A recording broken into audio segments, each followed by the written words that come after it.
تخيل إنك ممكن تعمل فيلم كامل بدون مخرج أو ممثلين، فقط بالذكاء الاصطناعي. هترفع صورة بوش شخص معين وهو هيعمل لك أي مشهد أنت تتخيله بوش الشخص اللي أنت اديتهوله. كل اللي عليك هتروح لموقع هايلو اي اي، وبعد تسجيل الدخول هتلاقي كلينس مجانية. دوس على كلمة كرييت، وبعد كده اضغط على كلمة subject reference، ثم اضغط على كلمة add image create، وارفع صورة للشخص اللي انت عايزه يظهر في المشاهد اللي هتعملها. وفي الحالة دي هستخدم صورة ليا.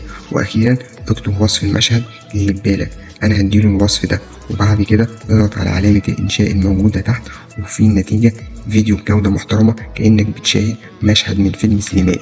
جرب الموقع بنفسك وشوف كمية الإبداع اللي انت هتقدر تعمله. ومبروك عليك الفيديو.